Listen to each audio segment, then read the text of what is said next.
Hey guys, and welcome back to 240z built by me, and in this episode we're going to build the rear of the rotisserie. Or so I thought. So when I started measuring up the box section, I noticed that the rear bumper mounts weren't flat, which they really should be. So I thought I'd throw a wire wheel on and see what was going on. After about 2 seconds, I knew I was in trouble, as the filler was about 20 mil deep. Curiosity got the better of me, so I just kept going.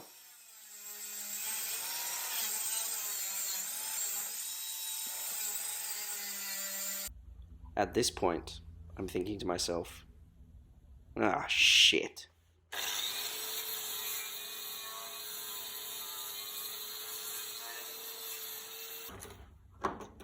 Eventually, what revealed itself was a huge hole in my rear Valance.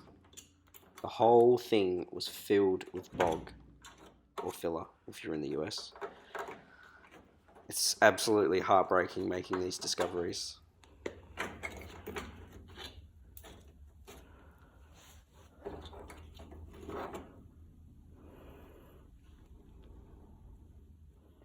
So I continued on my quest to find the truth of what was lying under the paint of my rear Valance. After finding some pretty severe rust, I wasn't confident in continuing with the rotisserie plan, as I felt there was just too many question marks about the integrity of the rear end. So I decided to replace the rear Valance and make sure that the rear mounts would be strong enough to hold the car on the rotisserie.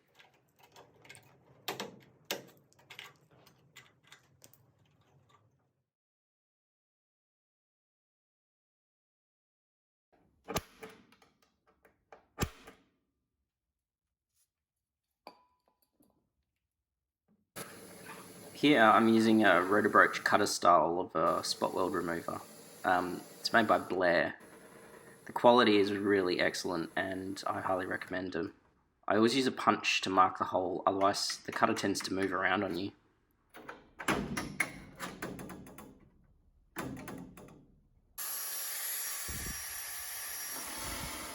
Sometimes though, when you're removing spot welds, there are still little bits of penetration left, even after you've drilled it out. So for this I use this small handheld belt sander. It's a really gentle way of getting the last little bit. This is just a cheap one. I plan to get a better quality air-driven one in the future. I just wanted to test this method.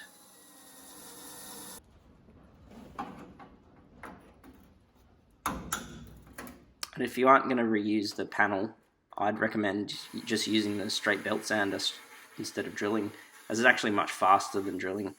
It leaves no damage on the panel behind it, and the belts are fairly cheap compared to the drill bits.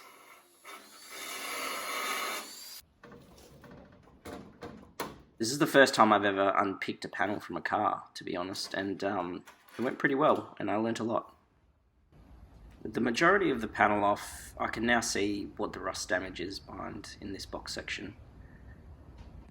This is all structural and I'll need to get it repaired before the new panel goes on. And I need to remove these little clips which hold the tail light finisher panels in, as I need to cut my line over the top of them.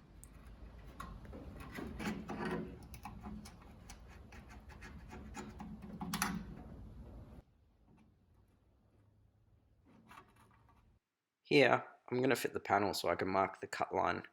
I purchased this replacement panel a while ago. It's from Auto Panel Solutions in the UK. It fits well and I would recommend it if you only need to replace the lower section. After cutting this, it's going to give me enough room to start cleaning up the inside of the box section.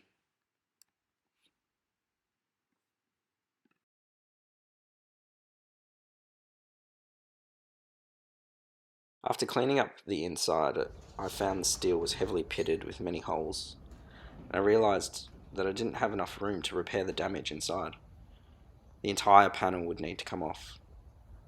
But I thought I'd show my final fit up of the replacement panel.